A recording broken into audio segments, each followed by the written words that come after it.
You are watching the Wellness Hour, the leader in medical news and information. I'm Randy Alvarez. Today's topic, new treatment options for people that have sleep apnea and that are wearing a CPAP machine and don't like it. My first guest is a dentist that a lot of people are talking about because of the results she's getting with her patients with sleep apnea.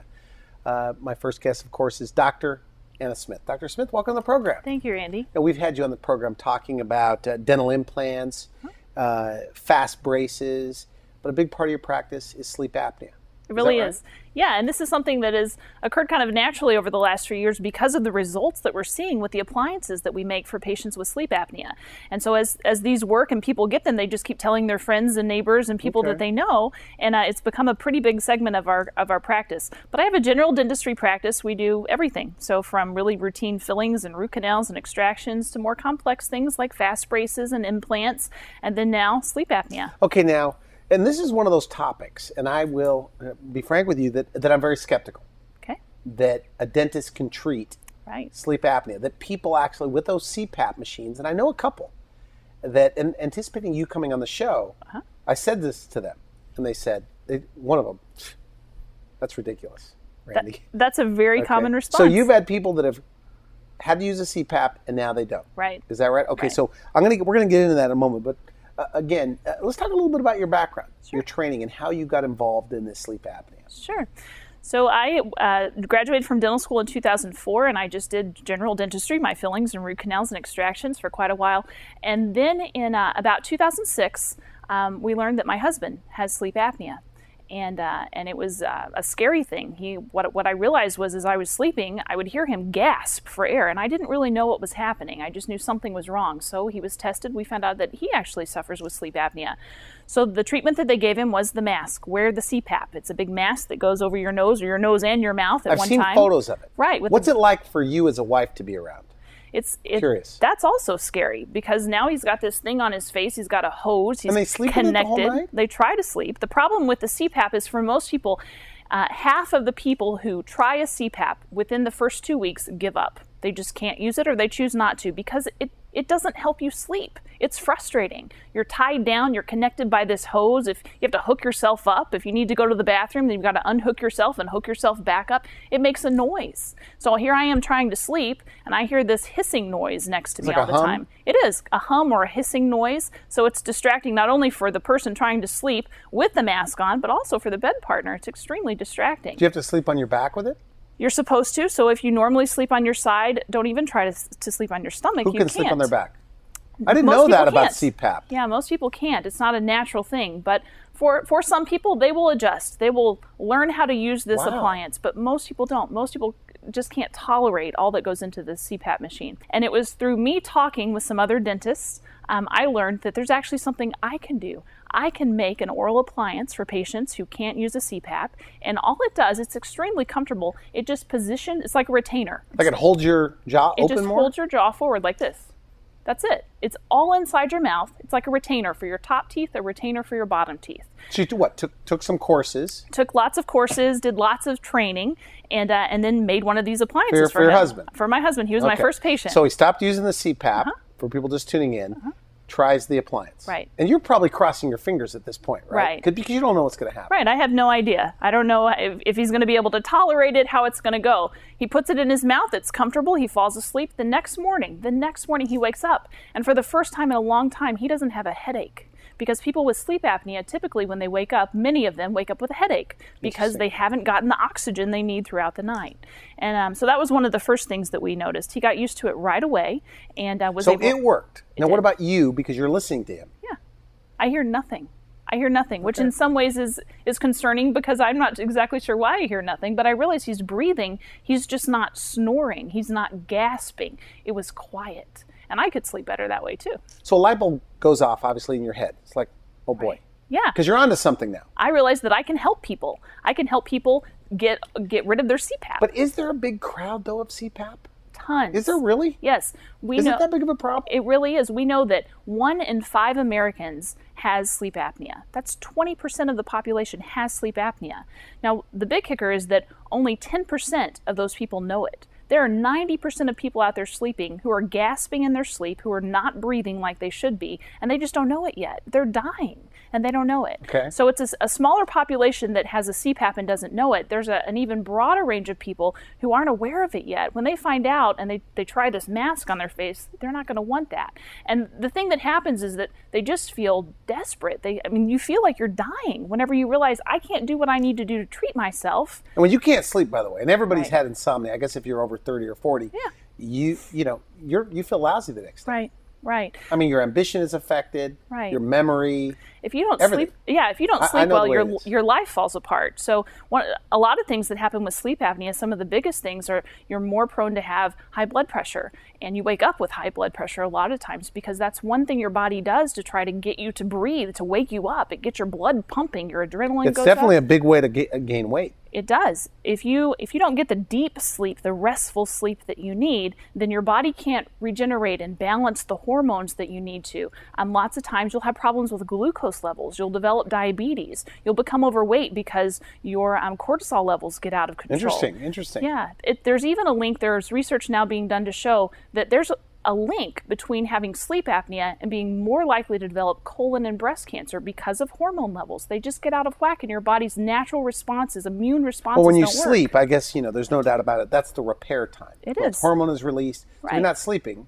Right. Your body's not going to repair and rejuvenate or whatever it does, right? Right. Is that And lots of people think that they're sleeping. They'll clock the time. They'll think, okay, I went to bed at 10 o'clock, the alarm went off at 6, I slept for 8 hours. But they're not really sleeping. They're rolling. I can tell you from personal experience, my husband was just rolling around all night. The covers were off the bed in the morning. He was a wreck. He would wake up in the morning with a headache. He would feel terrible. And this is what we hear from our patients all the time who have sleep apnea. They feel dead. off camera, we were in my green room, Yeah. and I was trying to get stats out of you. Okay. And your husband was there, Yeah. by the way, and I put him on the spot. I said, you don't wear, because I told you I'm skeptical Right. getting off CPAP. And I said, and you say, Randy, I don't think, and this is an exact quote, I don't think I've had any patients that this hasn't worked for. Right. All my Is patients. that right? Except for one, your husband said. One lady, she just forgets to put it in. She falls asleep. She doesn't use it. put her appliance in. It doesn't work. I thought it was a good answer. By the way. Right. But I can honestly say for all the patients I've made this for, except for the one lady who doesn't use it, they get results. They get great results. What do they say? substantial Okay, so they improvements. come in, because not everybody's a candidate, right? Right. But when they come in and you decide to move forward with the procedure, Right. how soon before they call your office and say, Dr. Smith, it's working? I would say on average, probably about a month. It takes some people about a month, but there have been people who have called the next day after they've had one night's sleep, and they call and say, I feel like I'm alive. I feel like I got the first night of sleep in my entire life. I am rested. I can concentrate. I can have a conversation with my wife at breakfast, and I can keep my train of thought. So this is usually diagnosed by the spouse or the partner or whatever, right? So there's a Right. lot of single people out there that have no Right. idea they're not sleeping. They may not realize it. Some of the main things to look for, if you get up in the morning, when it's time to get up, if you don't feel like I'm ready to get up, that's one of the main things to think about. Oh, good point. Yeah, because you should. After 6-8 hours, you should feel rested. Another thing is if you feel like you need to take a nap or you feel drowsy in the afternoon, that is one of the biggest signs that you may have a sleep disorder. What's the biggest, who's skeptical the most? Is it the patient? Is it the doctors? I think it's both. I think doctors are skeptical because they haven't seen them work. And so a lot of the research is from the past. It's from 10, 15, 20 years ago when we would take this appliance. It was just kind of it was a very beginning type of appliance. And then we would put it in somebody's mouth and we would test them right then and see, is this working? And most of the time it doesn't work the first night. Remember I said it takes a month. Yeah, that doesn't make sense to me. Why? I mean, Right. if you're opening up the airways, shouldn't it Right. work right away? The appliances that I make are adjustable. And so we make them to fit your mouth like it is now, but then we show you, and I help the patients adjust them. So the longer you stretching it a have little it, bit? stretching a little bit, and the longer you have it, the better it works. So the further out we can comfortably bring your jaw, the bigger your airway opens while you sleep and the more air you get. So then you feel better during the day. But most of the research these doctors have been looking at are from years ago. And it just showed You're that... in St. yeah, Louis, okay. Yes. So would you say there's 500 people, 1,000 people within an hour? Sure. maybe 1,000 people that have CPAPs? Oh, more. More than that? Oh, more, yeah. Is that right? That's Yeah. interesting. I guess you just don't hear about it. It's that embarrassing. People okay. don't talk about it. They're embarrassed by it. A lot of the patients who come to me, they know they have a problem. They know they have sleep apnea. Somebody, their friends, for example, Brian was a patient of mine. And when he would go hunting with his buddies. Brian is who? Brian? Brian is just a patient of mine. Okay, I got you. Okay. And he would, when he would go hunting with his buddies, they would say, gosh, Brian, you were snoring so loud and you gasp in your sleep. It was embarrassing. But he knew what was going to happen. He knew he was probably going to have to wear that mask. Well, how's he going to go hunting if he has to wear a mask on his face? Can't plug it in. You can't. There's no place. And so this was his light bulb. This was his lifeline. So when he got his appliance, he can easily, it's like a retainer. Anybody can wear retainers. Does the partner that comes in, are they almost happier than the patient themselves, or is it equal? It's what do you both. hear? I mean, give me a story. Give me a story. It's both. Gosh, I have so many stories. My very first patient I ever treated with this was second to your husband, or your husband was the first? Yeah, he was the first. So Peggy would be number 2, and she came in. Her main complaints were she hated having to be strapped down while she slept, and she was an older lady. She just didn't like being strapped down, and she didn't like that when she had to get up to go to the bathroom at night that she had to unhook herself and hook herself back up. And so we made her an appliance, and she wears her appliance every night. And she said within the first month, she was telling me not only does she have freedom now, she can roll over and she doesn't have to be wound up in these cords, but she was getting the restful sleep she needed. She didn't have to get up so many times during the night to go to the bathroom. So instead of it being 3 or 4 times, now she's down to 1 or 2. And that was an aha moment for me too, because I didn't realize that that's one of the things that can change. So not only are you getting rid of this thing on you that straps you down and makes you feel burdened, but there are huge health benefits to getting the sleep that you need too. One very, very common one is you don't have to get up as much during the night. Okay, a CPAP person watching this right here, or the loved one, the partner is watching this. Who's an ideal candidate, and who is the person that's not a candidate? The person who's not a candidate for this is the person who has central sleep apnea. So these appliances are made for people with obstructive sleep apnea. Central sleep apnea is when your brain tells your body to stop breathing. This appliance... Is that rare, by the way? It is. It's very rare. Most people who have sleep apnea have obstructive sleep apnea. And that's just whenever you breathe, what happens is in the back of your throat, your airway closes. Most of the time it happens because your jaw falls back. And so with this appliance, it just holds your jaw where it is during the day when you can breathe. And it holds your jaw in that position. That's interesting. Yeah. Very interesting. Yeah. So during the day, that's a good point. They can breathe during the day. Right. You can stay alive. You breathe on your own. Your jaw's in the right spot. It's holding your airway open. So there's science behind this. What you're telling me is it can all be verified. Yeah, absolutely. Okay. So your heart rate jumps, your blood pressure jumps. Everything is trying to get you to breathe. So you're stressed out. Up. You're stressed out. You're stressed out all night. That's why you wake up and you feel exhausted. Wow. 1, because you haven't slept very well, but 2, because your body's been running a marathon all night just to keep you alive. It's very interesting. But it sounds so simplistic, and respectful. I mean, going into this, it's a great presentation, by the way, because you have really presented almost like an argument to why this can work. But there are a lot of people with CPAPs that will watch this, okay? Sure. And they're probably going to say, she couldn't help me. Yeah. I've had it for 5 years. Yeah. I'm too far gone. Yeah. They've lost hope. They feel like... But is that possible? I mean, to me, but if they've had this for 5 years, 10 years. I know a guy, we went on a field trip with my kid, and he had to sleep on the top deck. He couldn't sleep with the rest. It was so loud. Yeah. But what about a guy that's had the CPAP on and off for 15 years? Yeah. If you use CPAP... do you have those stories? Maybe not your patients, but... Right. Yeah, we have patients. One patient who came in, Randy, he had a CPAP, had used it, did well with it, but he liked to travel. And it's hard to travel with a CPAP. When you go through the airport, you have to lay it out for them to evaluate all of it. You lay it out in front of everybody. It's embarrassing. Again, one of the reasons people don't talk about that they have a CPAP because they're embarrassed by it. He wanted something easier. So they also went camping. Sometimes you can't plug your CPAP in if you're going camping. So he was just looking for something to use while he traveled. Now what happened is because this appliance is so easy to use, he realized, wait, why would I hook my CPAP up when I get home? He just kept using it. So now his CPAP is in a closet. He doesn't use it at all. He only uses this appliance every single night. Every single person, right, except for the one woman that isn't using it, right, you've had results with. Yeah, substantial results. People will tell me. They just come back a month later and this is the most amazing thing. You can see it in their face. I can see it when I look at them. They look more awake. So whenever they come in for that first appointment, my staff and I, we know who has sleep apnea. You can kind of see it on their face. It's hard for them to hold a thought. Their eyes are kind of shut. they just look miserable. And then when they come back in after a good night's sleep, they're happy to see us. They're up and alert. They're telling us what they're going to do for the day. They're awake. They're alive. Are there side effects? I know in medicine, I've interviewed, my program airs all over the U.S. and Canada. Sure. But, medical doctors that specialize in some of this, they'll say when you get patients sleeping again, they lose weight. They do. They feel better. They start going to the gym again. Do you hear those similar kind of stories? Absolutely. We'll see patients. Sometimes we take a picture of a patient when they come in our office for the first time. And then these patients who have sleep apnea, will compare the way they look a year later. Most of them have lost weight. They look more alive. They just have more energy. They're traveling more.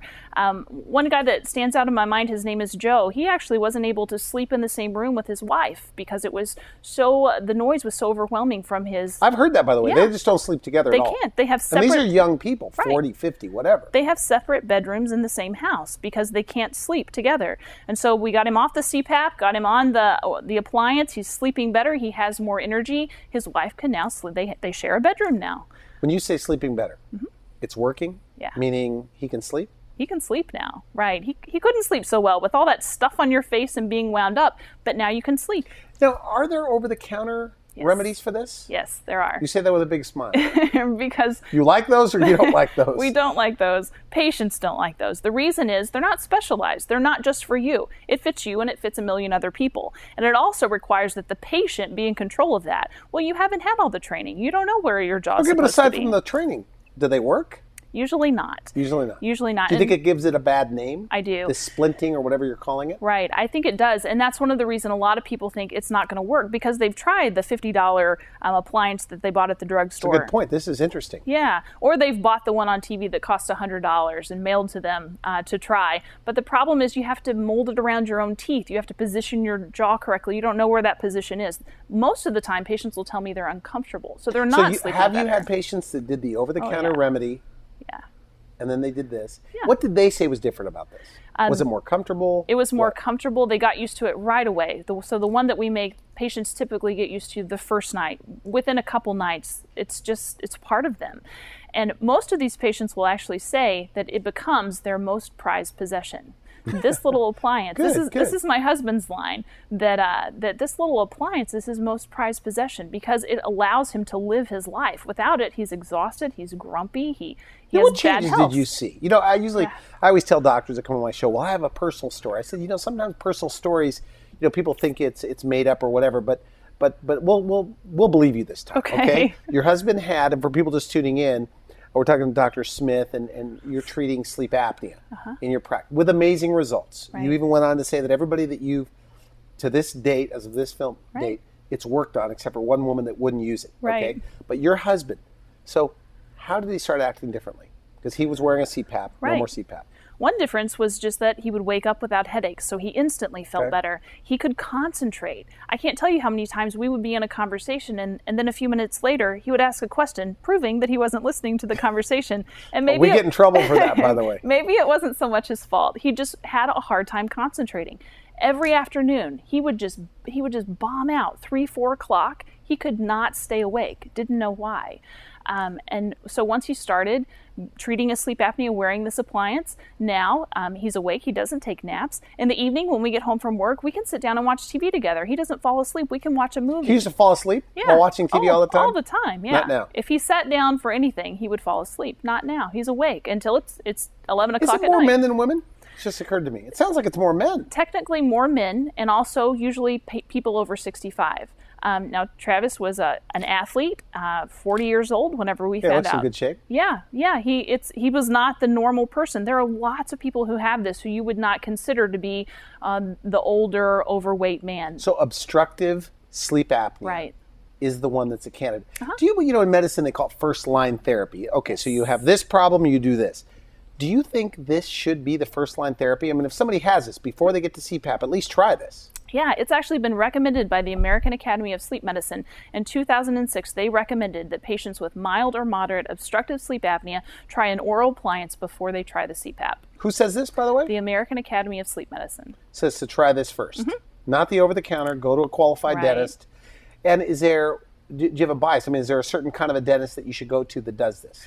I would say any dentist who's been trained, who has the special training to do this. So I went to many classes. I spent lots of time going through special training to learn this. I read lots of articles, talked to other dentists who did it. I've been in other dentist practices to watch how they did it with their patients before I started doing it on my own. Now, we've had you on the show talking about other topics, dental implants, fast braces. Yes. But of all areas of dentistry, because you're excited about everything you talk about, it seems like, right? I like dentistry. But is this the happiest group of patients?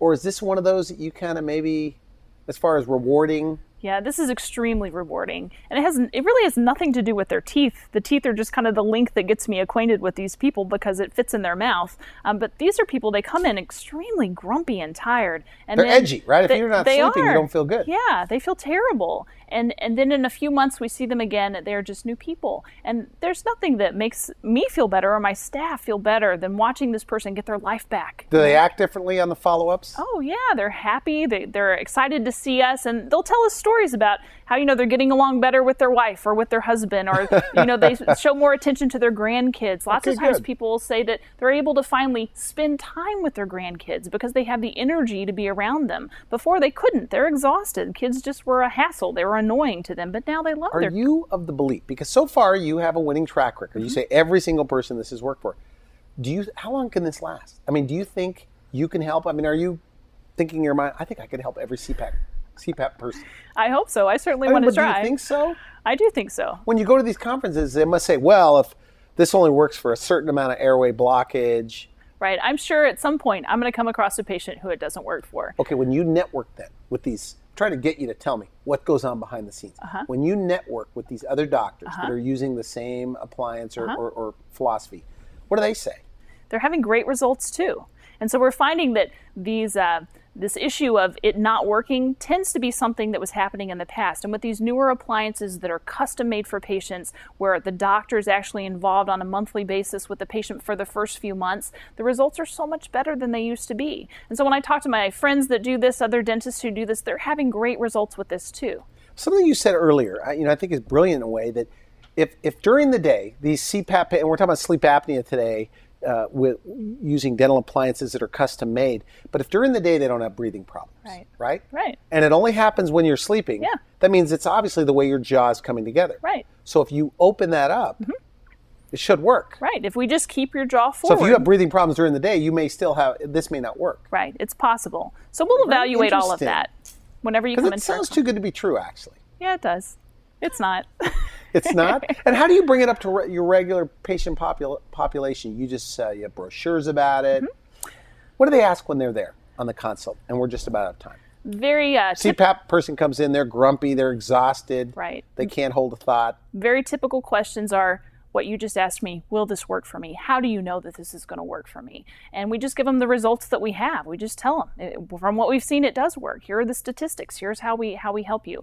Another question that we consistently get is that they always ask, how much does it cost? They're concerned about the cost of it. And most of the time, this is not typically covered by insurance. Medicare, Medicaid doesn't cover this. And I've never, ever had a patient come back and ask me for their money back. They just don't, because they're so, how much would you pay to have your life back, to be able to sleep? To be able to sleep, it's a big deal. To be able to feel good again, to be able to do things with your spouse and with your children and your grandchildren that you couldn't do before because you were exhausted. So the cost actually becomes a non-issue once they get it and they see how much it helps them. Have you ever talked to a medical doctor that calls you and says, I hear you're trying to get my patient off of CPAP? Yes. You've had that? Yes. And what does that conversation go like? It has.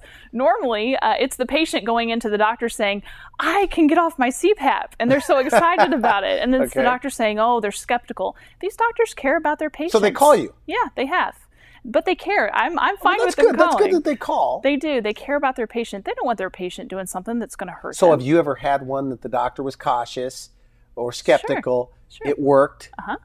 And I'll work with the doctor. We do this typically. Has a doctor ever called you and said, I have to tell you that this is working? Yeah, it's happened. Really? Right. And they're surprised because they're going off of older research that shows with some appliances, different ones than we use, it wasn't working. It wasn't effective. But then they're kind of shocked to see, wow, this is working. And then what happens is that doctor will send other patients who can't use their CPAP. Then they start sending those patients to me. So the CPAP patients have other friends that are CPAP. Yes. So there's a secret CPAP crowd out there. They can, Okay. yeah, they can be comfortable with each other. But Yeah, because sometimes it's an embarrassing thing to admit. Yeah. Well, even with my husband, whenever we found out he had sleep apnea, he would mention it to people in conversation. It was unbelievable how many people would say, "Oh, I have that." Interesting. Yeah, they don't want to talk about it. They don't bring it up themselves. Do you have a theory? Now, this is completely your opinion. Of the, let's say, 1 million people, million plus in the U.S.? Yes. Is there at least, or is it more than that? More. 10 million? Yeah. That have a CPAP, though. How many of those could probably get rid of their CPAP with the correctly used appliance? In your opinion? In my guess, I would say over 80%. Really? Maybe 90. Does it come back? The CPAP? I mean, does it come back as far, how many years out is your husband? He is 5 years out. 5 years out. Yeah, it's still working. Does he, now, his circle of friends. Right. That he knew that had CPAP. Yeah. Have they? Yeah, they have these. The CPAP's in the closet. They don't use that anymore.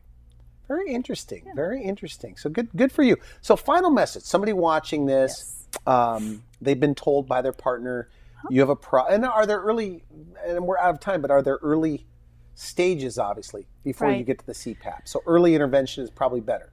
It is. The sooner that we can find this, then the less likely you are to develop all those terrible things that we talked about. So you're less likely to have a stroke, to have high blood pressure, to gain a lot of weight. So the sooner we find out that you have this issue, the better it is for you to get it treated. What about the chronic snores? Big time snores. Right. Will this take the snoring away? Usually it does.